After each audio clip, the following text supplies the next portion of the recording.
Buenas tardes. Buenas tardes.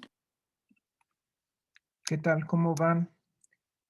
No sé si ya tuvieron oportunidad de trabajar la tarea que se va a entregar el fin de semana. Si tienen preguntas, y también de los últimos temas que vimos sobre determinantes, que ahí cerramos el tema de determinantes. No sé si hay algún comentario.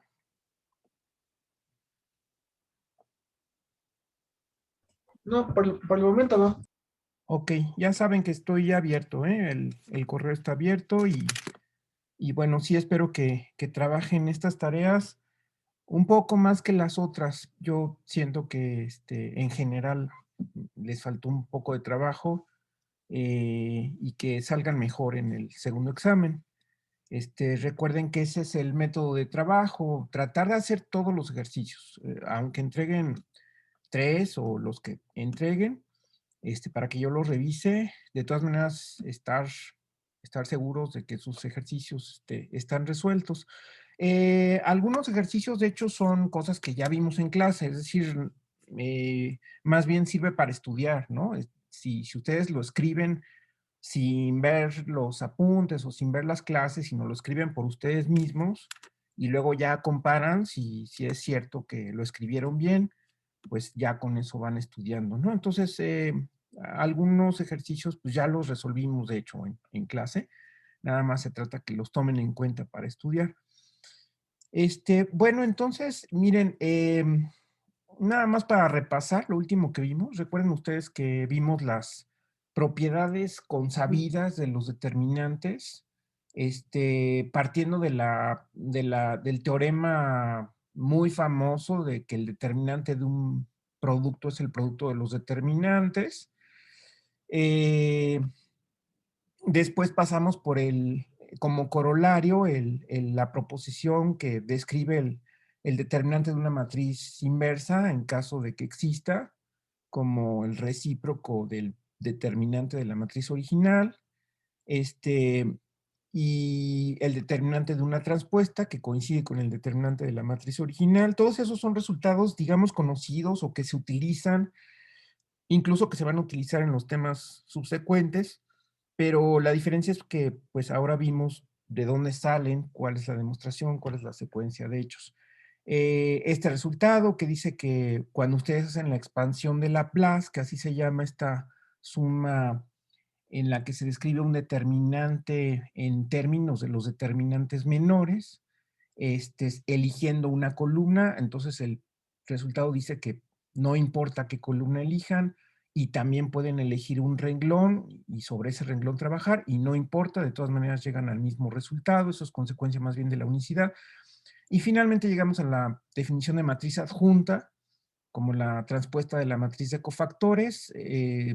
De lo que se trata, pues, es de escribir el determinante de una manera más compacta, es decir, le llamamos cofactor a esta parte de los sumandos que aparecen aquí, y esto nos lleva a este resultado importante, que no es el más vistoso, pero sí es la base para demostrar los resultados más vistosos o más famosos que vienen después, a saber, la descripción de la matriz inversa en términos de la adjunta, por un lado, y por otro lado, la regla de Cramer, que sirve para resolver sistemas de ecuaciones cuadrados, cuando la matriz del sistema es invertible.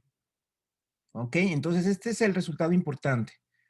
Este es el resultado que me permite deducir las otras dos cosas. ¿Ok? Y la demostración de este resultado, pues, se basa precisamente en la definición de matriz adjunta como la transpuesta de la matriz de cofactores, y que los cofactores son una parte de la expansión de Laplace del determinante, ¿no? De esa manera llegamos a este resultado, ¿no? Recuerden que aquí se hace por casos. Los elementos que están fuera de la diagonal se demuestran que son cero, y los que están sobre la diagonal se demuestran que son el determinante en la matriz de la que estamos hablando, que es este producto. ¿Ok? Entonces, a raíz de este resultado, les digo, aquí está la descripción de la matriz inversa en términos de la adjunta, que sería otro método para encontrar la inversa, ¿de acuerdo? Recuerden que la inversa se puede encontrar usando el método de eliminación gaussiana. ¿No? Acuérdense que si parten de una matriz y le quieren sacar la inversa, pues añaden aquí la matriz identidad y luego van ustedes aplicando operaciones elementales hasta que, en caso de que exista, obtienen la identidad del lado izquierdo y la matriz inversa del lado derecho, ¿no? Ese es el método, digamos, eh, pues sí, que es como el método de Gauss-Jordan, es decir, la aplicación sucesiva de operaciones elementales sobre renglones para encontrar la inversa si es que existe. Entonces, este sería un segundo método que es calculando la matriz adjunta. Claro que tienen que calcular cada cofactor y bueno, eso puede ser latoso y de todas maneras tienen esas dos opciones. ¿Ok? Y luego, bueno, finalmente está la regla de Kramer, que nos permite precisamente expresar la solución de un sistema de ecuaciones lineales donde la matriz del sistema es invertible, ¿no? Y esto también lo demostramos usando la fórmula que les dije que era importante, ¿no? Que el determinante por la matriz de identidad es lo mismo que la adjunta. ¿Ok? Que la adjunta de A por A, esa fórmula. Bueno, entonces, no sé si tengan preguntas sobre estas cuestiones. No, hasta el momento no, profe. Muy bien, entonces, bueno, vamos hacia el otro tema que correspondería ya a la siguiente pestaña, de hecho ya la tarea 5, que ahorita se las voy a mostrar, la voy a poner el fin de semana, todavía no la pongo hoy para que sigan concentrados en la tarea 4, pero ya de hecho está ahí la tarea 5. Entonces, el tema, bueno, podríamos ponerle diagonalización, pero también a la larga tiene que ver con vectores y valores propios, pero vamos a poner en principio el título de diagonalización. Bueno, antes de ver qué significa esta palabra, pues vamos a repasar ciertas cosas que son importantes. Entonces, bueno, la clase de hoy sobre todo va a ser un repaso. Algunas cosas las hemos mencionado, otras no, pero bueno, vamos a ir viendo. De hecho, la tarea 5 se trata de esto que vamos a ver. Bueno, entonces, eh,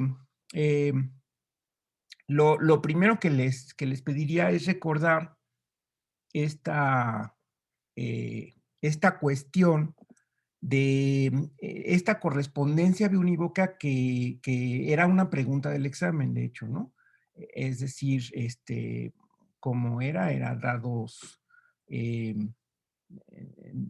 dados, bueno, este, déjenme ponerlo aquí mejor.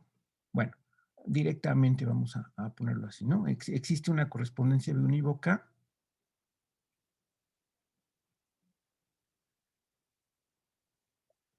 Correspondencia biunívoca. Bueno, que es las matrices de M por N con coeficientes en K, está en correspondencia unívoca, eso decía la tarea literalmente, con las transformaciones lineales de K a la N en K a la N, ¿no? O sea, eso es lo que decía. Entonces, lo que había que hacer simplemente, y bueno, sirve también que comento la pregunta del examen, lo único que les pedía, y pues yo creo que algunos de ustedes no se acordaron porque no hicieron esa pregunta, algunos no recuerdo quiénes ni cuántos, pero me da la impresión de que les faltó esa pregunta, o tenían dudas sobre esa pregunta. Entonces, nada más pedí la correspondencia biunívoca. De hecho, lo único que hay que hacer es definir las dos funciones, la de ida y de regreso, y demostrar que las dos composiciones son la identidad para demostrar que es una correspondencia biunívoca. Claro que hay más que eso. De hecho, sabemos que ambos conjuntos que están aquí, recuerden ustedes que este es el conjunto de las matrices de M por N, de tamaño M por N, y esto es el conjunto de las transformaciones lineales, que van de K a la N en K a la M, ¿ok? Entonces, lo único que había que hacer, pues, es definir la phi, que a cada matriz le tiene que asociar una transformación lineal, y es lo que llamamos esta transformación lineal, la llamamos T subíndice A, que debe ser una transformación lineal de K a la N en K a la M, y que a cada vector, a su vez, a cada vector columna, le asocia el producto de la matriz por el vector columna, ¿ok? Recuerden ustedes, todo esto ya lo hemos visto varias veces, ¿no? Esto es, aquí, es un vector columna, obviamente que está en el dominio, es decir, está en K a la N, y entonces obtenemos, dado que esta es una matriz de M por N, y este es un vector de N por 1, entonces obtenemos un vector de M por 1, un vector columna, que cae en el campo K a la M, ¿ok? Y ese es, digamos, la ida, es decir, a cada matriz se le está asociando una transformación lineal, ¿sí? Pero entonces, pues también está el regreso. Entonces, el regreso, pues sería definir ahora cómo se comporta la psi, ¿verdad? Y entonces la psi se tiene que, se tiene que aplicar a una transformación lineal, y entonces esta es la matriz, y aquí es donde describimos las columnas, ¿no? Es la matriz cuyas columnas son la transformación lineal aplicada a cada EJ. Vamos a decir que las columnas se van indicando con el subíndice J, ¿no? Como es usual. Entonces, las columnas son EJ, donde por supuesto que EJ, pues es el vector, si lo quieren escribir como columna, pues es el vector canónico que tiene un 1 en el lugar J, ¿no? ¿Ok? Y de esa manera entonces estamos definiendo esa matriz, ¿no? Es decir, otra forma de escribirlo, recuerden ustedes, esto que estamos definiendo, o sea, fíjense ustedes que aquí estamos definiendo cómo es la matriz que queremos asociarle a esa transformación lineal, ¿ok? Es decir, esta definición la pude haber puesto, es decir, que psi de T es la matriz cuyas columnas son T de E1 hasta T de EN, ¿ok? Indicando posiblemente, para que quede más claro, que estas son las columnas. Entonces, así estoy definiendo esa matriz, ¿ok? Entonces, nada más esa es la definición de las dos funciones, ¿no? O sea, aquí estoy definiendo phi y estoy definiendo psi. Estoy dando la regla de correspondencia, ¿no? Estoy justamente asociando a cada matriz, le estoy asociando una transformación lineal, eso es lo que hace phi, y a cada transformación lineal le asocio una matriz, que le estoy llamando así, o si quieren le pueden llamar de otra manera, y esa es la descripción de psi, ¿ok?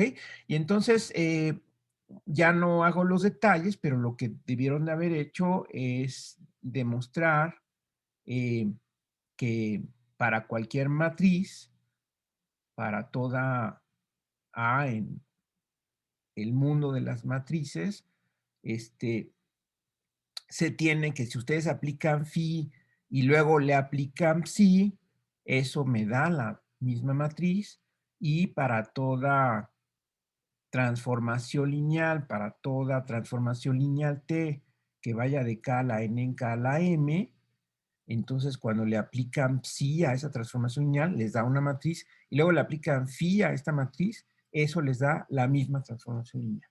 ¿Ok? Eso es lo que hay que checar para concluir que entonces estas dos funciones, cuando se componen, me dan la identidad en el conjunto correspondiente. Bueno, aquí está muy largo de escribir, pero bueno, pues es la identidad en este conjunto. Y al revés, si hago la composición al revés, pues sería la identidad en el conjunto de transformaciones lineales de K a la N en K a la M. ¿Ok? Es decir, son inversas, phi y psi son inversas y por lo tanto son funciones biyectivas, ¿no? Y así terminaría la demostración. Eso es lo único que tienen que hacer, o que tenían que hacer, ¿no? O sea, aquí, recuerden, esto es phi y psi son funciones inversas entre sí. ¿Sí? Ya con eso, ya estamos demostrando que hay una correspondencia biyectiva, ¿no? Por supuesto que son biyectivas, ambas funciones son biyectivas. Eso es lo que había que hacer, ¿ok? Ahora, los detalles, pues es aquí, por supuesto que tienen que hacer el detalle, es el meollo del asunto, pues es demostrar que estas dos matrices son las mismas, ¿ok? Pero para demostrar que estas dos matrices son las mismas, pues basta demostrar que sus columnas son las mismas. Ajá. Entonces, las columnas de esta matriz, pues están descritas acá. Las columnas de la matriz es aplicar la transformación que tengo adentro a cada uno de estos vectores canónicos, ¿ok? Entonces, la transformación que tengo aquí adentro, a su vez, pues es la que llamamos TA, es decir, es aplicar esta a los vectores canónicos. Y precisamente es lo que sucede, ¿verdad? O sea, aquí nada más pongo que eh, algo que nos ayuda mucho, una cosa que nos ayuda es que A por el vector canónico EI es la columna ahí, bueno, le había puesto J, ¿verdad? Es lo mismo. Entonces, A por el vector canónico EJ es justamente la columna J, ¿no? O sea, esto es la columna J de A. Si ustedes multiplican una matriz por este vector columna, aquí aclaro que es vector columna, donde nada más hay un 1 en la posición J y puros ceros, pues les da justamente el vector columna de la matriz A. Entonces, esta es la clave a su vez para demostrar que las columnas de esta matriz son precisamente las columnas de A. ¿Ok? ¿Sí está clara la explicación? Sí, profe. Sí, no estoy, no estoy yendo a los detalles de la escritura, pero eso es lo que hay que hacer. Y en el otro caso demuestran la igualdad de dos transformaciones lineales. Ajá. Entonces lo que hay que hacer para demostrar la igualdad de dos transformaciones lineales, pues es aplicarlas a cualquier vector. ¿Ok? Bueno, incluso pueden utilizar el hecho de que si actúan igual en los vectores de la base, pues ya las dos transformaciones tienen que ser la misma por la unicidad del teorema que demostramos, el teorema de existencia, le llamamos el teorema de existencia de una transformación lineal, de hecho es de existencia de unicidad, ¿no? Que si definimos una transformación lineal en una determinada base, no tiene que ser la canónica, pero si consideramos una base del dominio y ya definimos a dónde van a dar esos vectores de la base, la misma cantidad de vectores, pero en el codominio, ya eso determina la transformación lineal, recuerden ustedes. Entonces, por eso aquí no tienen incluso que aplicar la transformación lineal a un vector arbitrario. Basta con que la apliquen a los vectores de la base canónica y vean que son lo mismo, ¿no? Pero entonces ahí utilizan la definición de esta transformación. Esta transformación lo que hace es a cada vector lo multiplica esta matriz que está aquí por ese vector. Entonces, si yo quiero aplicar esta transformación lineal, la quiero aplicar a un vector canónico, a fin de cuentas es multiplicar esta matriz por el vector canónico, que según dijimos acá, pues es la columna correspondiente de esta matriz. Pero ¿cuál es la columna correspondiente de esta matriz? Pues aquí está la definición. Es justamente la transformación aplicada al vector canónico, ¿ok? Entonces así se demuestra que las dos transformaciones son iguales, actúan exactamente igual en los vectores canónicos y ya se acabó. Así era el ejercicio, ¿ok? Eso es lo que tienen que hacer, ¿sale? Entonces eso es importantísimo, es uno de los resultados importantes del álgebra lineal, esta comparación entre las matrices y las transformaciones lineales. Bueno, estoy haciendo un repaso también porque ya hemos hablado de esto, pero como vi que sí tenían en general, ¿no? Hubo quienes sí lo hicieron bien y todo lo escribieron enteramente, pero hubo quienes creo yo que dudaron o no se acordaron. Entonces es muy importante dejar bien asentado esta situación de correspondencia unívoca entre matrices y transformaciones lineales. Es un primer paso, porque ahorita voy al segundo paso, al siguiente paso. Ok, entonces, ¿no hay comentarios hasta aquí? Profesor, Dime, Alonso. sí, Sí, nada más con la otra página, me parece, la sí, página que viene, donde dice sí. para toda A tenía que ser una matriz de M por Ah, N, ¿no? sí, perdón. Aquí, este es un error, entonces es matriz de M por N. Gracias. Muy bien. Sí, me quedé todavía con la idea de las matrices cuadradas. Muy bien. ¿Otra pregunta por ahí? ¿O comentario? No. No, profe. Ok, muy bien. Ahora, entonces, esto nada más es la pura correspondencia biunívoca. O sea, nada más, no estoy hablando, fíjense que no estoy hablando de isomorfismo, ¿no? Aunque de hecho, o sea, es algo que sí se debe comentar, ¿no? O sea, de hecho, recuerden ustedes que tanto las matrices de M por N con coeficientes en el campo como el conjunto de transformaciones lineales de K N en K M son K espacios vectoriales. Eso también ya lo vimos desde la primera tarea. Y las funciones phi y psi son isomorfismos de espacios, ¿ok? De K espacios. Entonces, se puede ir más allá. Es decir, bueno, aquí pues tendríamos que hacer trabajo adicional de ver que estas funciones que definimos, pues recordar cómo se suman las matrices, cómo se multiplica un escalar por una matriz, cómo se suman dos transformaciones lineales, cómo se multiplica un escalar por una transformación lineal, y luego ver que estas funciones abren la suma de matrices, que phi abre la suma de matrices, que phi saca los escalares multiplicados por una matriz, y por otro lado también la de regreso, ¿verdad? Bueno, de hecho basta con la de ida, ¿no? O sea, si la de ida ustedes demuestran que es isomorfismo, ya de hecho se simplifica el trabajo, no lo tienen que hacer de regreso, aunque se puede hacer, ¿no? O sea, verificar que la psi abre las sumas de transformaciones lineales y abre y saca los escalares de un escalar multiplicado por una transformación lineal. Pero si ustedes demuestran que phi abre las sumas y saca los escalares, entonces ya phi es un isomorfismo y por lo tanto la función inversa que ya saben, ya demostraron que es psi, también debe ser un isomorfismo, ¿no? Entonces eso también ya es trabajo que se hizo. Y es más información, ¿no? Es más información. Es decir, aquí podemos con toda certeza pues, escribir esta nomenclatura, ¿no? Que dice que esto es isomorfo a este espacio. Ok, bueno, eso de hecho ya aparecía en la primera tarea. Ok, ahora, esta primera parte se puede generalizar, ¿verdad? Y de hecho es con lo que vamos a trabajar, ¿no? O sea, esto es una primera parte.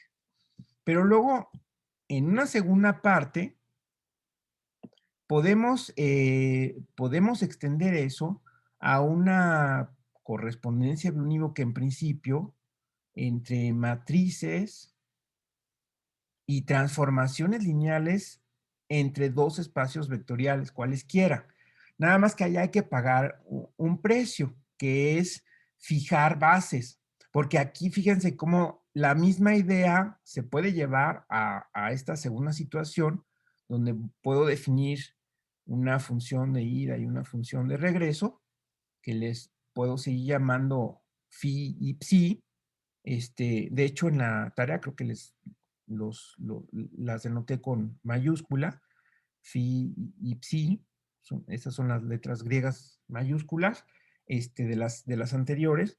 Eh, pero aquí hay que pagar el precio porque en el anterior caso, aquí usábamos la base canónica, ¿no? Aquí recalco de que usábamos, de hecho, bases canónicas. Estos espacios tienen bases canónicas que son justamente los vectores que estoy llamando EI. Esta es una base canónica, ¿no? Estos son los vectores de la base canónica. En cambio, en un espacio vectorial arbitrario, pues no hay en principio una base canónica, ¿no? O sea, en nuestros ejemplos, pues sí ya sabemos que hay bases canónicas en los polinomios, en las matrices, etcétera, pero si estamos hablando de la teoría abstracta de espacios vectoriales, pues no tiene por qué haber una base canónica, pero para trabajar, para hacer esta correspondencia biunívoca, entonces sí necesito que tengan estos espacios B y W, aquí es mayúscula, B y W, K espacios de dimensiones N y M. ¿Ok? Necesito fijar eso primero. Es decir, estoy trabajando con espacios de dimensión finita y por eso es que aquí intervienen, justamente siguen interviniendo el tamaño de la matriz que corresponde a las dimensiones de estos espacios, ¿no? Es decir, aquí la dimensión del espacio B es N, la dimensión del espacio W es M. ¿Sí? Sigue apareciendo eso. Pero además tengo que fijar bases. Dadas bases, de hecho, ordenadas, es decir, sí tiene que ver cómo es que describo las bases. Alfa, alfa de B y beta de W. ¿Ok? Es decir, que estos aquí en esta segunda número romano, aquí estos morfismos, aunque se complica, pero a veces sí hay que señalar que dependen de la base alfa y la base beta. Aquí por convención y para ser congruente con la tarea que les acabo de dejar, vamos a poner la primera base abajo y la segunda arriba. Esto es congruente con la notación del Friedberg, me parece, pero ustedes cuando estudian de un libro siempre tienen que tener cuidado de los temas aparecen, los mismos temas aparecen en los distintos textos, pero tienen ustedes que fijarse cómo es la notación del libro, porque puede haber variaciones. Entonces, otro libro podría ser al revés, podría poner la base del dominio arriba y la base del codominio abajo, pues perfectamente, porque diría, pues es como cuando leemos de arriba hacia abajo, ¿no? Yo lo estoy haciendo así porque lo escribí en la tarea y así lo voy a hacer en clase, ¿sale? Entonces aquí la convención es que la base de abajo es la del dominio y la base de arriba es el codominio. A ver si quieren lo escribimos aquí, ¿no? Abajo, base del dominio y arriba va la base del codominio. ¿Ok? Bueno, entonces, por lo pronto, ya al presentar las cosas, tenemos que fijar eso de cierta manera, de una cierta manera. ¿Ok? Pero la idea va a ser la misma. La idea va a ser exactamente la misma. Entonces, fíjense ustedes. Bueno, para esto, entonces, si la idea es la misma, entonces lo que tenemos que hacer es como que reducir esta situación de que tengo espacios arbitrarios y transformaciones lineales entre espacios arbitrarios con bases que no necesariamente son canónicas, pero ya están fijas esas bases. ¿Cómo le hago para tener una situación parecida? Bueno, las matrices se multiplican con elementos del campo, es decir, con vectores, con otras matrices que tienen entradas en el campo. Entonces, aquí la cuestión está en que los elementos de estos espacios sí eran vectores cuyas coordenadas están en el campo. Entonces, las coordenadas de los vectores son lo que permite interactuar con las matrices con coeficientes en el campo. ¿Ok? Pero sucede que también en un vector arbitrario tengo coordenadas. Entonces aquí es donde viene la definición que a lo mejor la había mencionado, pero no la había puesto formalmente, de las coordenadas de un vector respecto a una base. ¿Ok? Entonces, dado un vector en un espacio vectorial, con una base fija, una base, de nuevo, todas las bases, cuando yo menciono una base, es importante que es una base ordenada, es decir, tengo una base que aquí estoy llamando alfa, digamos, y que consta de un cierto número de vectores en ese orden. ¿Ok? Esa es la base que son n vectores porque el espacio estoy suponiendo que tiene dimensión n, aunque no lo escriba, pues aquí implícitamente está. Entonces el vector de coordenadas, entonces un vector de coordenadas de v respecto a alfa es, eh, lo voy a denotar de esta manera, fíjense ustedes en la notación. Y entonces ese vector va a tener coordenadas, digamos, A1, A2 hasta AN. Va a ser un vector de K a la N. Lo voy a escribir como vector columna. Se puede escribir como vector renglón, no hay ningún problema, pero lo importante, donde estas que son las coordenadas, que son elementos de K, son los únicos escalares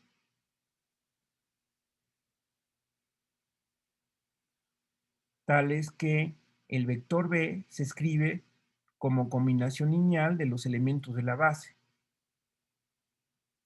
¿Ok? Es decir, esta unicidad que tengo aquí, esta unicidad es lo que me permite definir esos escalares que van a ser las coordenadas.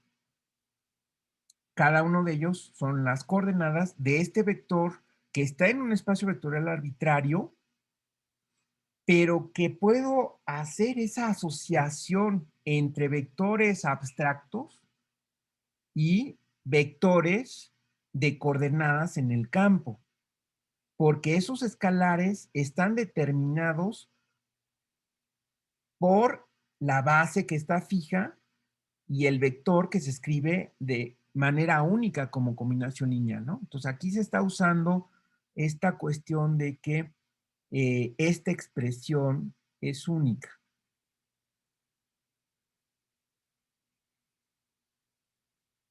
Única como combinación lineal de los elementos de la base, ¿ok?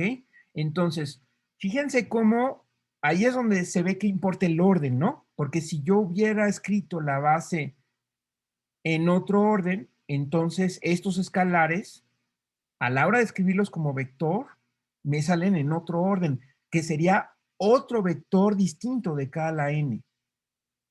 ¿De acuerdo? Cuando yo escribo el vector como combinación lineal, pues como la suma es conmutativa, ahí no importa en qué orden estén. La expresión como suma de otros vectores es conmutativa, entonces ahí no importa el orden. Pero cuando yo estoy construyendo un vector de coordenadas donde sí importa el orden, que es un vector en K a la N, entonces estos escalares que aparecen están asociados a los elementos de la base que estoy poniendo correspondientemente. Entonces ahí sí importa el orden. Por eso es importante fijar la base ordenada. No es la canónica, ya nos olvidamos de esa cuestión de lo canónico, pero sí es importante fijar la base. Ok, entonces se entiende esto de las coordenadas porque es la semilla de todo lo que vamos a ver. ¿Vamos bien? Sí, profe. Bueno, y de hecho, entonces, la función, vamos a llamarle C alfa, que iría de B en K a la N, tal que a cada vector le asocia el vector de coordenadas respecto a alfa. Acuérdense que esto que estoy escribiendo aquí es una notación totalmente equivalente a decir C alfa de B se define como el vector de coordenadas de B respecto a alfa. ¿Ok? Es exactamente lo mismo, nada más que aquí lo estoy escribiendo con este símbolo que dice este elemento del dominio arbitrario va a dar a este elemento del codominio que ya está definido por la notación anterior. ¿Sale? Entonces, esta función, que es una función bien definida, ya ahí no tengo que probar buena definición, porque el vector que estoy presentando como asignado al vector v, que es un vector de K a la n, está perfectamente determinado, dado que la base está fija, y por eso es importante aquí agregarla a la notación de la función, porque la base está fija, respecto a esa base estoy determinando un vector K a la n. Pero además de que es una función bien definida, aquí nada más déjenme mover este comentario, que es una otra manera de presentar esto. Lo que les quiero decir es que esta función, pues es un isomorfismo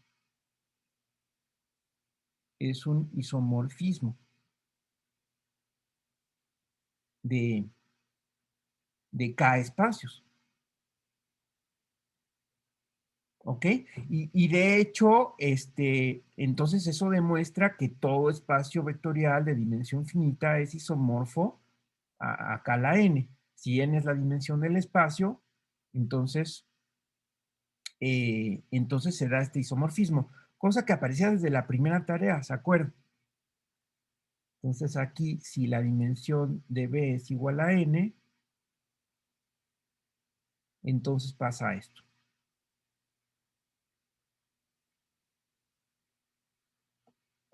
¿Ok? Bueno, eso es lo que me va a permitir transitar de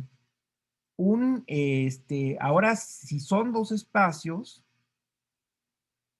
dados los dos espacios, B y W, entonces yo puedo ligar los dos espacios por medio de una transformación lineal, o a lo mejor podría ligarlos, pero además tengo paralelamente estos isomorfismos, respecto a una base alfa y respecto a una base beta, digamos, en K a la M, suponiendo, como lo dije anteriormente, que este espacio tiene dimensión n y este tiene dimensión m, Y entonces a cada transformación lineal de arriba le pueden asociar una transformación lineal de abajo, que si quieren le pueden llamar T', que está emparentada con esta y que hace conmutar el diagrama, ¿no? Aquí vamos a recordar, aunque ya lo había mencionado, eh, eh, digamos, aquí cada T define una T' y viceversa, ¿ok? Cada T define una T' y cada T' define una T, haciendo el diagrama o el cuadrado, si quieren ustedes, conmutativo. ¿Qué quiere decir que sea conmutativo? Quiere decir que estas son funciones, que de hecho son transformaciones lineales, todas son transformaciones lineales, es decir, estas aquí déjenme poner, todas son transformaciones lineales. Este diagrama es un diagrama conmutativo en la categoría que hemos llamado al principio en nuestra primera parte K-vect, que es la categoría de espacios vectoriales. En esa categoría recuerden que había como objetos espacios vectoriales, todos estos son K espacios vectoriales, y como morfismos, o sea, las flechas que unen esos objetos eran transformaciones lineales. Entonces, que un diagrama sea conmutativo quiere decir que esta composición, que es la única que se puede hacer para ir de aquí a acá, bueno, que es, dadas estas dos, si ustedes tapan esto y nada más se fijan en lo de arriba, dadas estas dos funciones, pues la composición natural que se puede hacer en cualquier categoría, pues es esta. Entonces, y por otro lado, si se fijan, no se fijan en estas, sino se fijan en las de abajo, tienen esta composición. Entonces, que el diagrama sea conmutativo quiere decir que las dos composiciones son el mismo morfismo. ¿Ok? Aquí déjenme comentarles. El diagrama, este,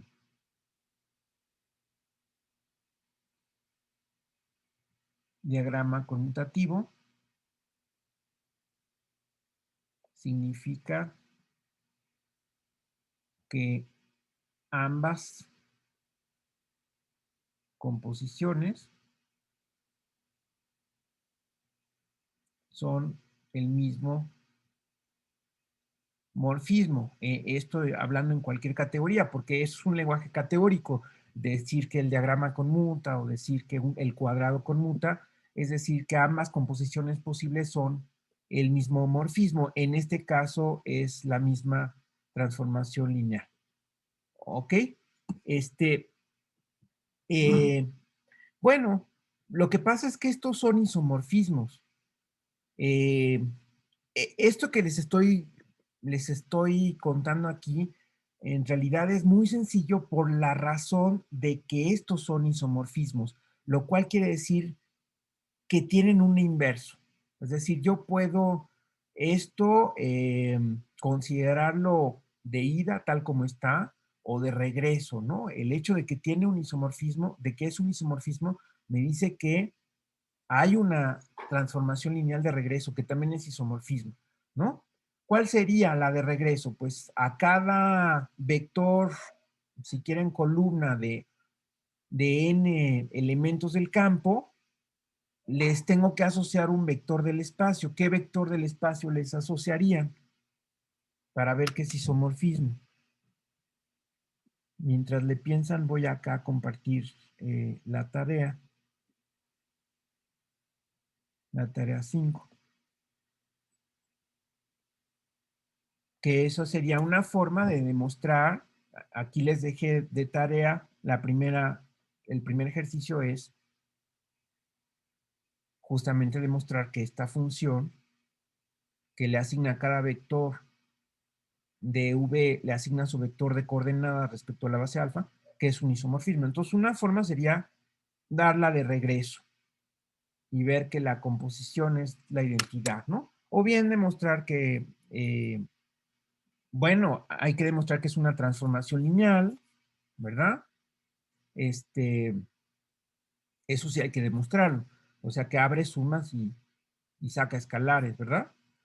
Y luego pueden demostrar que es inyectiva y que es suprayectiva, de esa manera ya sería un isomorfismo, o bien definir la función de regreso y demostrar que es la inversa de esta función, ¿no? Siempre tienen esas dos maneras. Entonces, a ver, díganme nada más, ¿cómo sería la función de regreso? A cada vector de K a la n, ¿qué vector del espacio le asigno? Profe, bueno, yo podría sugerir que tomando un vector de K a la N, Ajá, entonces tomo las coordenadas, pues bueno, ahora sí ese vector, yo no sé si se puede decir que sus coordenadas, así como están, como ya ajá. están ordenadas, este, pues los pongo en combinación, en una combinación lineal, ¿no? Cada escalar en, Ujú. no sé, en el lugar iésimo multiplicado por el vector de la base iésimo, ¿no? Así Exactamente. Exactamente, es decir, estos escalares que a mí me dan acá y quiero asignarles un vector, pues los uso, ¿verdad? Para definir el vector. Si me dan los escalares, pues entonces esos escalares, con esos escalares construyo una combinación lineal y ya tengo el vector. Entonces el regreso, pues es muy sencillo, ¿no? Entonces fíjense cómo eso hace que en efecto sea una biyección y de hecho es un isomorfismo porque abre sumas y saca escalares. ¿Ok? Muy bien. Eso es lo que tienen que hacer en el primer ejercicio. Este, y bueno, ahorita les comento de los otros ejercicios. Nada más aquí, fíjense en el número 5. Bueno, ahorita les voy a comentar esta anotación, pero aquí, por ejemplo, de hecho, los nombres está cambiado el nombre, ahorita los corrijo para que sea compatible. A la phi de alfa, beta, eso sí está bien, es decir, la alfa es la base del dominio, la beta es la base del codominio, pero le llamé phi a la que va de las transformaciones lineales a las matrices. Bueno, este, ok, entonces para ser congruente, déjenme regresarme acá a la pizarra, ¿ok? Y entonces aquí, bueno, pues esto va a estar al revés según la anotación. Si me permiten aquí, esto simplemente nada más va a ser al revés. Es decir, para que sea congruente con la tarea, esta phi mayúscula es la que va de transformaciones lineales a matrices y si definen un regreso, pues sería la psi mayúscula que va de matrices a transformaciones lineales. Entonces, bueno, vamos a empezar justamente con la psi. Este, bueno, pero les decía entonces que si ustedes tienen una T arriba, si se les da una transformación lineal entre B y W, pues entonces fácilmente pueden definir acá abajo pues ¿cómo? Pues primero me voy de aquí para acá con el inverso, con el isomorfismo inverso, después aplico T y luego aplico el isomorfismo tal cual. Entonces esa triple composición pues ya me da una transformación que llamaría T' de K a la N en K a la M. ¿De acuerdo? Y también lo mismo si abajo me dan una T' y yo quiero definir arriba una T, pues entonces aplico el isomorfismo, luego aplico la T' que está entre los espacios euclidianos, digamos, K a la N, K a la M, y luego me regreso con la función inversa de C beta. Y de esa manera ya obtendría una T, ¿no? Entonces, esto que escribí aquí, pues es muy sencillo considerando que estos morfismos verticales son isomorfismos, ¿de acuerdo? Entonces, por eso, cada T, aquí la de arriba le llamé T, cada T define una T' y viceversa, y hace que el diagrama conmute por definición. Es decir, justo si yo tengo la de arriba, la de abajo la definí justamente de tal manera que, pues, es esta composición, ¿ok? Entonces, a la hora que haga esta y luego esta, pues, ¿qué voy a hacer? Voy a hacer esta, luego me voy a regresar, luego voy para acá y luego voy para acá, pero esa primera composición, pues, es la identidad, es decir, me voy a quedar nada más con esto y esto, ¿no? Entonces, el diagrama va a conmutar naturalmente, pues, por la definición, por cómo definir la T'. ¿Sí está claro? Entonces, ahí hay una transición entre transformaciones lineales entre espacios arbitrarios y transformaciones lineales entre espacios euclidianos, dada por este isomorfismo que pudieran pensar que es muy sencillo, pero que es la clave para que yo pueda transitar a este caso más general de la relación que hay entre matrices y transformaciones lineales. ¿Ok? Entonces, fíjense, con esto se puede definir, entonces,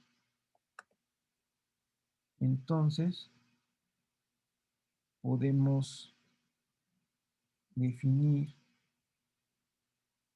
como dice la tarea, la anotación de la tarea, phi mayúscula de alfa beta, que va de las transformaciones lineales de B en W a las matrices,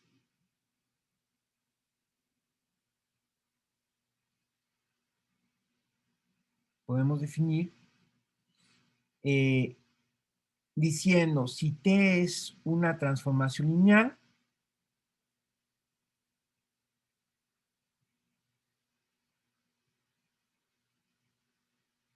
entonces denotamos esta aplicación, o sea, la aplicación de phi mayúscula aplicada a T, la vamos a denotar para simplificar de esta manera. Noten ustedes que sigo conservando la alfa abajo y la beta arriba. Y la T va a estar adentro de los corchetes. A la matriz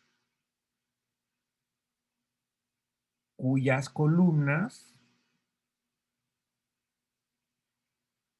son, bueno, fíjense, es una matriz, bueno, ahorita nada más lo escribo así, cuyas columnas son los vectores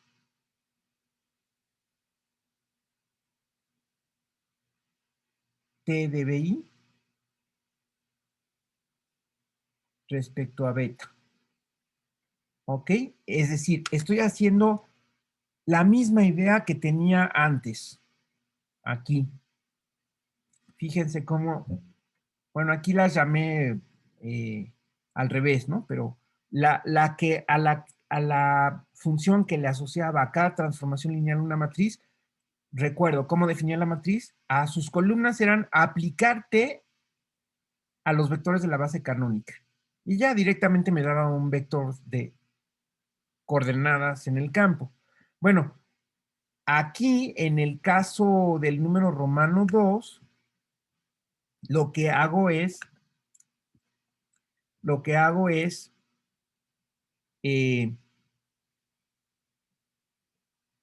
déjenme poner aquí,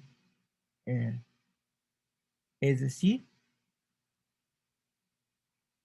esta matriz, que así la vamos a denotar, es la matriz cuyo primer vector es las coordenadas respecto a beta de T de B1, y así me voy hasta las coordenadas respecto a beta. Déjenme mover esto un poco porque tengo aquí problemas de espacio.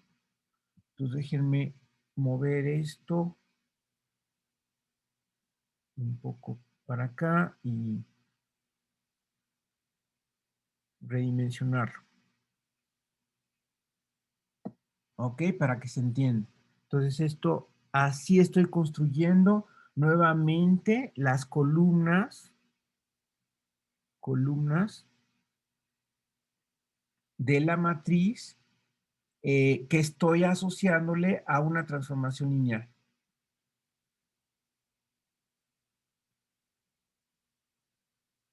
Es decir, ahí está la matriz.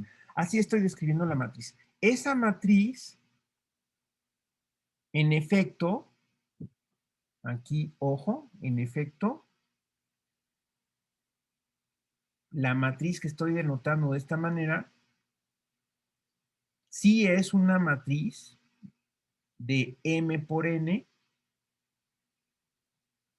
con coeficientes en K, ¿verdad? Porque estos vectores que estoy poniendo como columnas resultan ser los vectores coordenados respecto a una base beta, que recuerdo ustedes que la base alfa consta de n vectores y la base beta consta de m vectores. Esa es las mismas letras que estoy usando en la tarea para que quede establecido y que no nos hagamos bolas con las letras, aunque por supuesto que las letras pueden variar, pero bueno, para que las cosas queden más fijas y más fáciles de entender, la base del dominio tiene n vectores que llamamos v, la base del codominio tiene m vectores que llamamos w.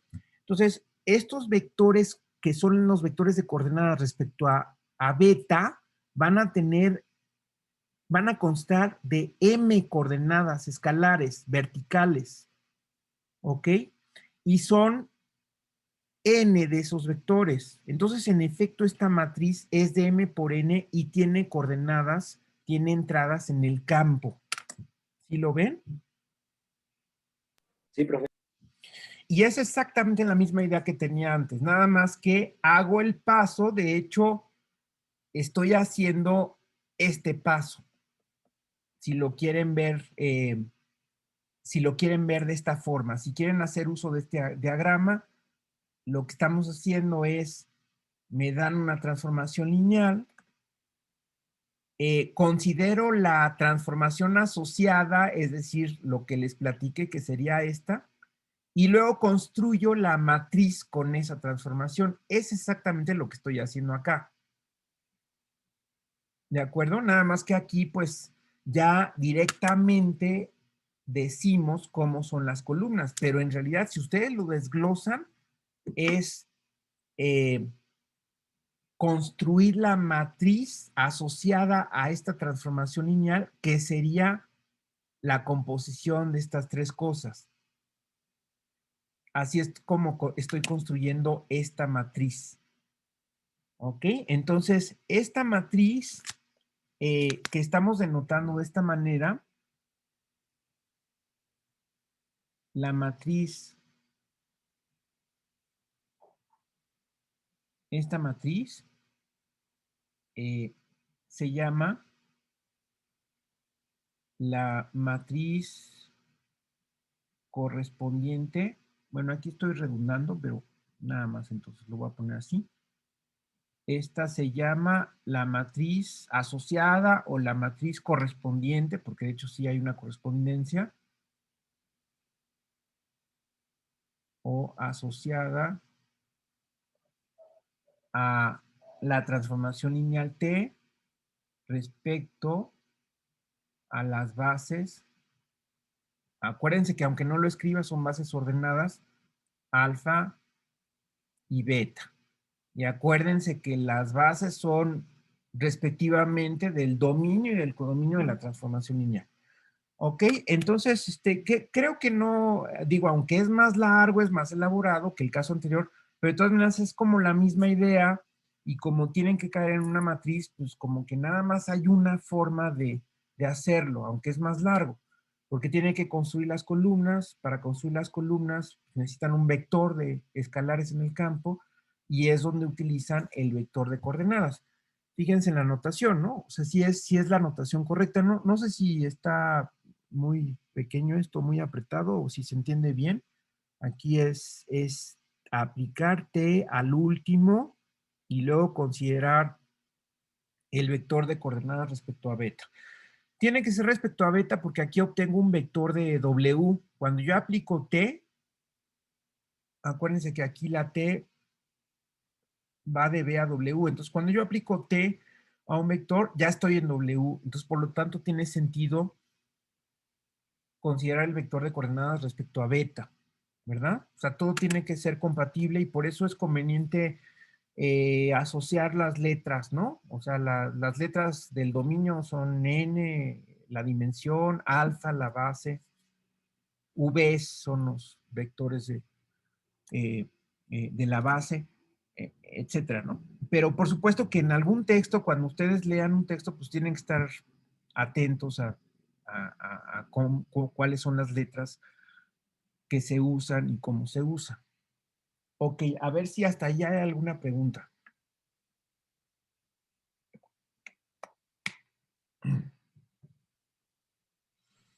Profesor, yo tengo una pregunta. Y dime, Alonso. Eh, Desde clases anteriores habíamos definido el isomorfismo de un cierto espacio vectorial B de dimensión finita n con su campo K a la n, ¿no? Ajá, Pero lo habíamos hecho, ajá, lo habíamos hecho, digamos, asignando un básico a otro básico. O sea, mandábamos un vector de la base de B a los canónicos de Kn. Sí, Pero las coordenadas, pues básicamente son equivalentes, ¿no, es lo profesor? mismo. Porque en particular si evaluamos los canónicos, Así es. los básicos, te manda los canónicos de Kn otra vez, ¿no? Así es. Podemos, de hecho, ponerlo aquí como una observación. Bueno, de hecho, era una observación correspondiente aquí a la definición de las coordenadas.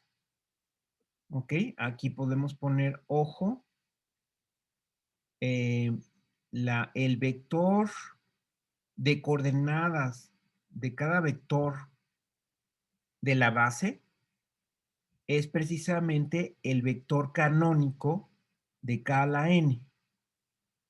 ¿Ok? Esa es la observación.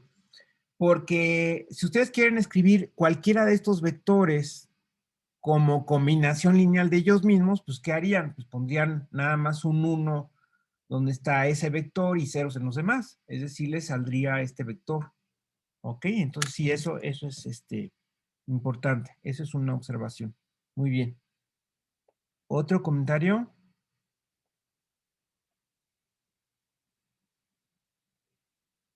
¿No? Bueno, entonces, usando precisamente esa misma observación, eh, podemos considerar lo siguiente. Vamos a ver esta observación. Entonces, considerando cualquier vector VI en alfa de la base de V, tenemos ¿qué va a pasar cuando consideramos, por lo tanto, que multiplicamos esa matriz que acabamos de definir, por cualquier vector de coordenadas de ese vector? Fíjense que esto entonces sería igual, por la observación que acabamos de hacer, al vector canónico de K a la n. Aquí esta multiplicación, recuerden ustedes nada más que aquí son vectores columna, todo el tiempo son vectores columna. Este es un vector, este es un vector, en efecto, es un vector de coordenadas, pero todo el tiempo lo escribo como vector columna. Este lo escribo como vector columna para que tenga sentido este producto de matrices, ¿ok? Cuidado con la notación, ya acabamos de definir esta matriz, aunque tenga una notación medio complicada, pero hay que ponerla porque es necesario poner las bases. Continuamente vamos a cambiar, de hecho, de bases, entonces sí es importante poner las bases. A lo mejor en otros casos, en otras notaciones, sí nos podemos permitir simplificar la notación, pero aquí sí hay que poner las bases todo el tiempo. Entonces, Esto, por lo tanto, va a ser la iésima columna. Acuérdense de lo que dijimos hace rato. Cuando multiplicamos una matriz por un vector canónico columna, entonces me sale la iésima columna de la matriz que estamos denotando. Pero justamente la definición de esa iésima columna es esta que está aquí. Es decir, sería T de BI respecto a beta, ¿no? Es decir, por lo tanto, podemos escribir esta fórmula, vamos a llamarle, que es la matriz asociada a una transformación lineal respecto a dos bases, multiplicada por el vector columna respecto a alfa, es igual al vector de coordenadas de BI respecto a alfa, es igual al vector de coordenadas de TBI respecto a beta. Y como bueno, esta en realidad no es la fórmula que quería. La fórmula que quiero es generalizando a todos los vectores. La fórmula a la que quiero llegar es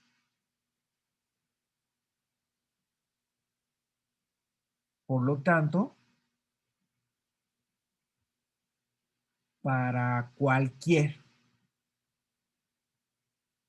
vector del espacio, para cualquier, no solamente los de la base, vamos a tener que si multiplicamos la matriz por el vector de coordenadas de cualquier vector respecto a alfa, me va a dar el vector de coordenadas de T aplicado a B respecto a beta.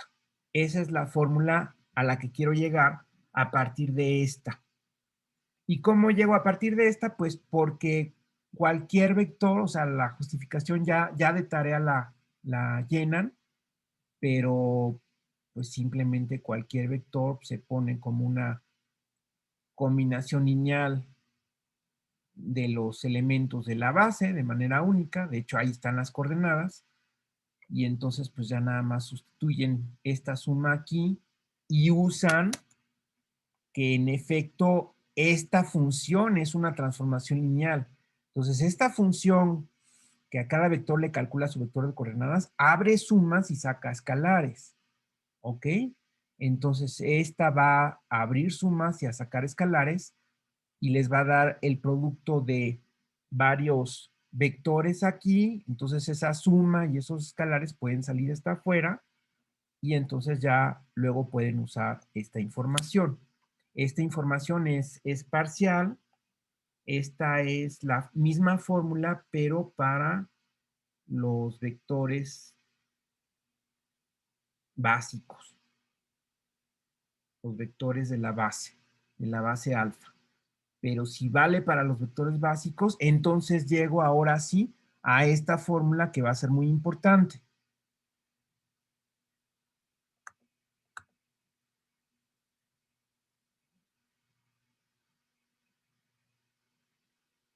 ¿De acuerdo? Entonces tengo esta fórmula que de hecho, si me permiten, aparece en su tarea. Ahí es donde comento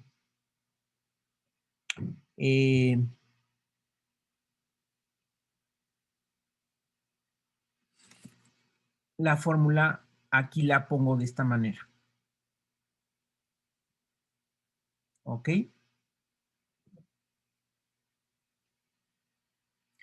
Entonces aquí está planteado de una manera un poco distinta, pero es lo mismo. De hecho, aquí les digo que la matriz de la que estoy hablando en el ejercicio 2 es justamente la que estamos denotando con esa notación de alfa abajo y beta arriba. ¿Ok? Vean ustedes cómo la matriz que estamos describiendo en el ejercicio 2 es justamente, bueno, aquí dada una matriz, ahí es al revés, de hecho esta es la descripción de regreso. pero esa matriz va a ser tal que al multiplicarse por este vector de coordenadas me da el otro vector de coordenadas y por lo tanto tengo esa fórmula. Justamente de la que estoy hablando ahorita en la pizarra.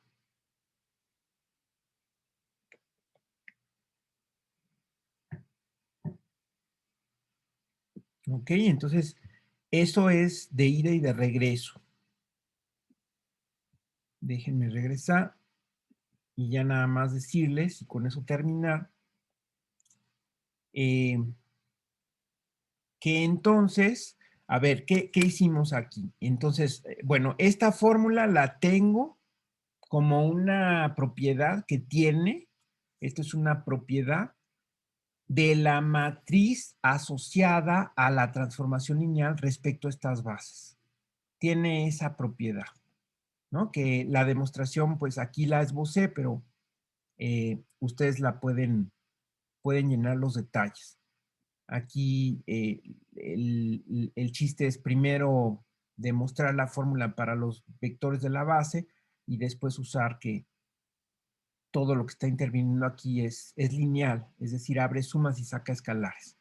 Entonces, esta es una propiedad, esto lo puedo comentar entonces como una propiedad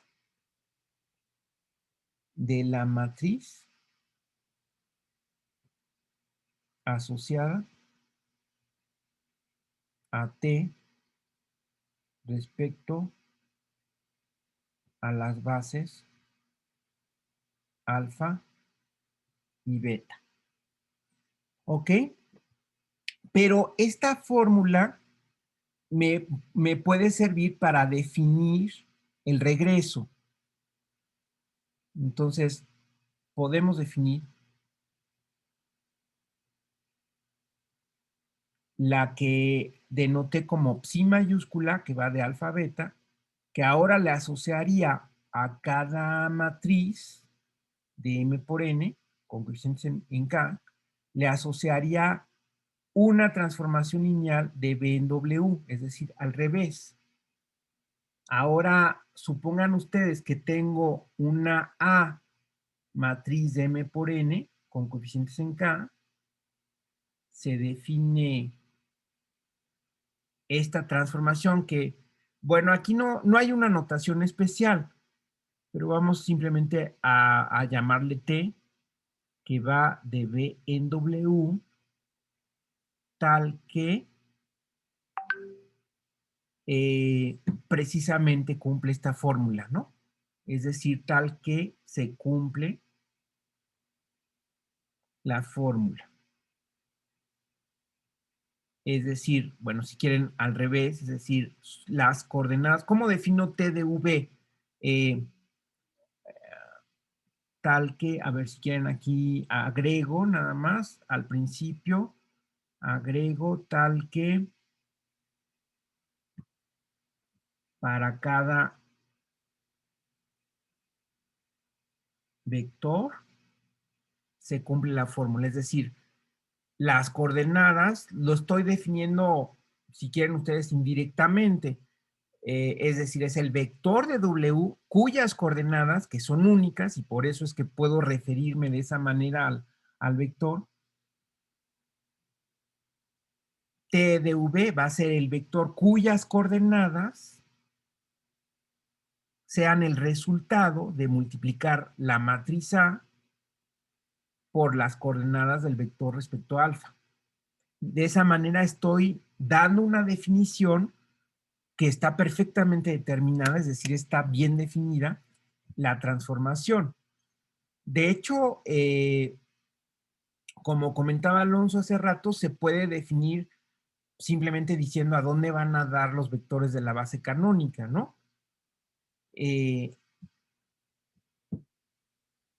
decir, para cada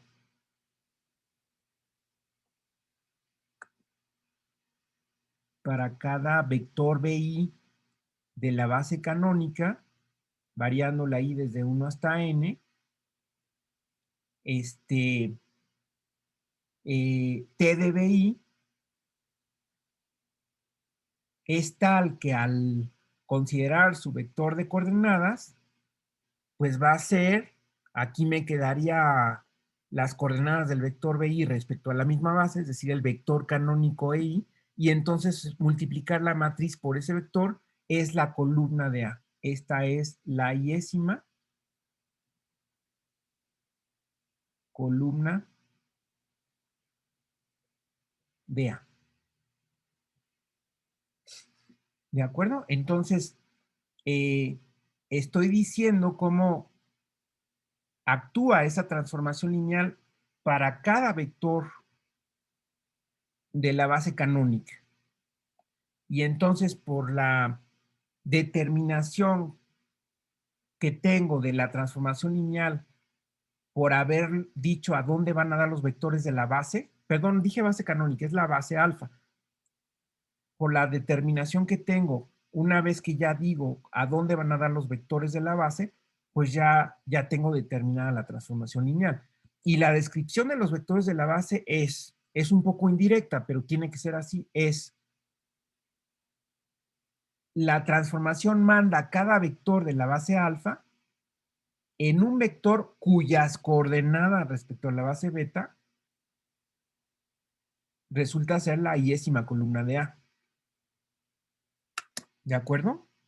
Así es como se definiría de una manera un poco más larga que en el caso número romano anterior, pero es la misma idea. Fíjense cómo sí estamos usando, un poco escondido, pero ahí estamos usando la multiplicación de la matriz por un vector, pero tenemos que pasar por las coordenadas. ¿De acuerdo? Y de esa manera es como se establece esa correspondencia biunívoca, porque de hecho lo que se demuestra es que esto es precisamente lo que les estoy pidiendo en la tarea. Me regreso a la tarea.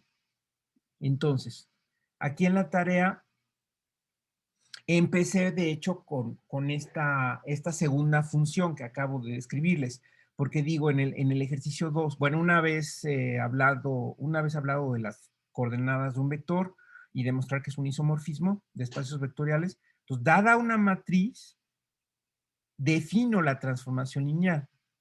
Pero aquí fíjense, la defino en otras palabras, ¿no? Porque lo que dice es la única transformación lineal tal que al aplicar T a BI me da esta combinación lineal.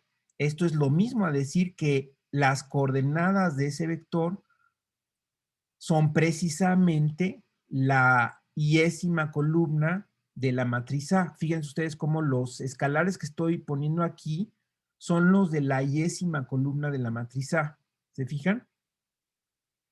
Porque es A1i, A2i, etcétera, hasta MI, esos son precisamente los que están en la iésima columna.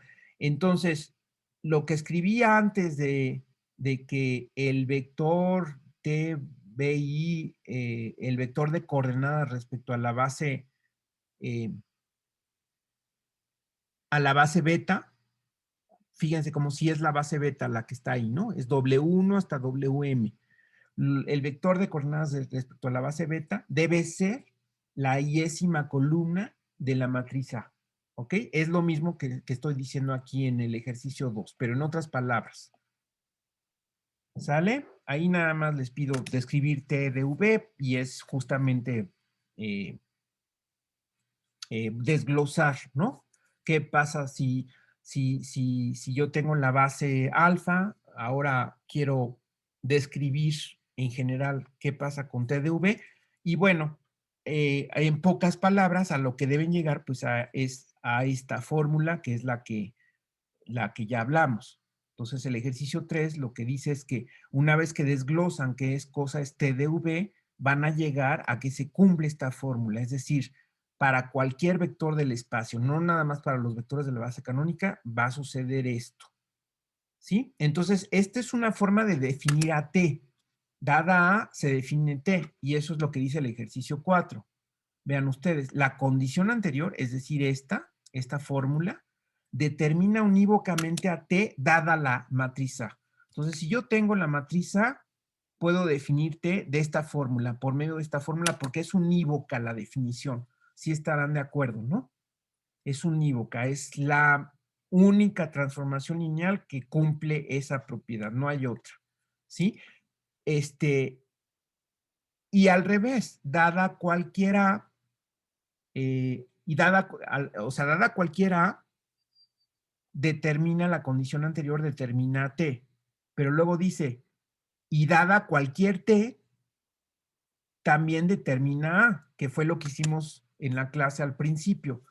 Describimos la matriz A justamente como aquella que cumplía esta fórmula.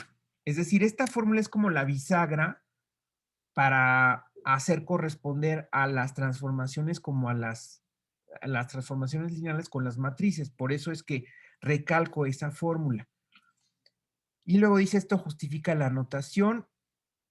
Y bueno, aquí esto es una simplificación, es decir, cuando alfa es igual a beta, simplificamos la notación, pero de hecho eso ya lo vamos a ver el lunes. En el número 5, lo que dice es que esta función que a cada transformación le asocia la matriz es un isomorfismo de espacios vectoriales.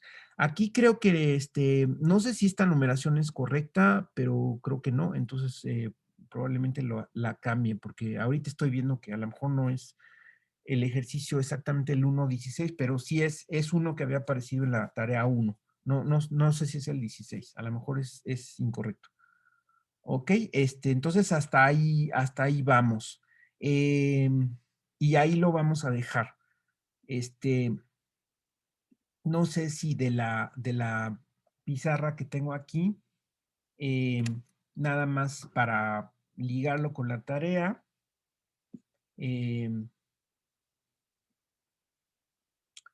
Aquí comentar que la fórmula, esta matriz multiplicada por, váyansela aprendiendo, que es de manera mnemotécnica es más o menos fácil porque lo que hago es como ir de derecha a izquierda, como cuando se aplican las funciones, ¿no? O sea, primero se aplica la de la derecha y luego la de la izquierda. Entonces, si van en este sentido, primero tienen un vector descrito respecto a alfa y luego al multiplicar por esta matriz llegan a un vector descrito respecto a beta, que no puede ser otro que aplicar la transformación lineal a V. Bueno, es una manera de aprenderse la fórmula. Entonces, lo que les quiero decir es que la fórmula establece una correspondencia.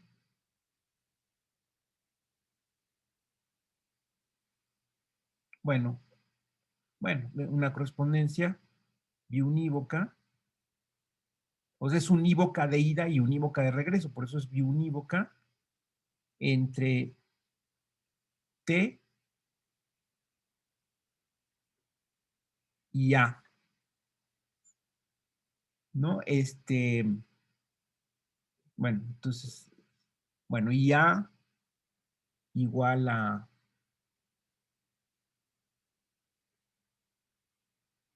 así, ¿ok? Es decir, aquí están asociando la matriz y la transformación lineal. Entonces, repito, dada la transformación lineal, ustedes pueden definir la matriz de tal manera que sus columnas son aplicar la transformación a los vectores de la base y considerar sus coordenadas. Porque acuérdense que si aquí ponen los vectores de la base, les da el vector canónico EI, y al multiplicar la matriz por este vector, extraen la columna iésima. ¿Ok? Entonces, dada esa situación, piensen ustedes que si yo tengo dada la T, ¿cómo construyo la A? Ah, pues es la matriz cuyas columnas son aplicar la T a los vectores canónicos y luego considerar el vector de coordenadas. Y al revés, si tengo la matriz A y quiero llegar a T, entonces pues esto lo escribo al revés y defino la T como aquella transformación que al aplicarse a cualquier vector del espacio y considerar su vector de coordenadas, resulta de multiplicar la matriz por este vector de coordenadas. No sé si me explico, es largo de decir porque tengo que pasar por varias cosas, ¿verdad? Pero lo que quiero es que ustedes perciban cómo está establecida, aunque se ve más lejana, hay más cosas en medio, pero de todas maneras sigue bien establecida la correspondencia entre matrices y transformaciones lineales. A ver si está bien, si se entiende esa relación, aún con esta situación más elaborada. Sí, profe. Ok, estúdienlo el fin de semana. Yo sugiero, porque se imaginarán que en los textos, luego uno se puede perder en la notación fácilmente, ¿no? Entonces yo lo que sugiero es que se centren en la fórmula. Pienso que la fórmula es la que puede hacernos ver más clara la correspondencia entre ambas cosas. ¿Ok? Entonces lo que vamos a ver el lunes ya es trabajar con esa fórmula y trabajar ya sin meternos a los detalles, ya garantizar pues que existe esa correspondencia y trabajar con ella. Ya es lo que vamos a seguir haciendo la próxima semana. Bueno, entonces si no hay más comentarios, nos vemos el lunes. Me parece que la próxima semana, el miércoles, no hay clases, entonces contémplenlo y por lo pronto nos vemos el lunes. Yo les voy a poner ya esta tarea el fin de semana para que la trabajen durante toda la semana. Sí, ¿Ok? profe. Está bien, maestro, gracias. Estamos en Hola. comunicación. Que les vaya muy bien. Buen fin de semana. Hasta luego, gracias. Bueno, Hasta luego. igualmente, profesor.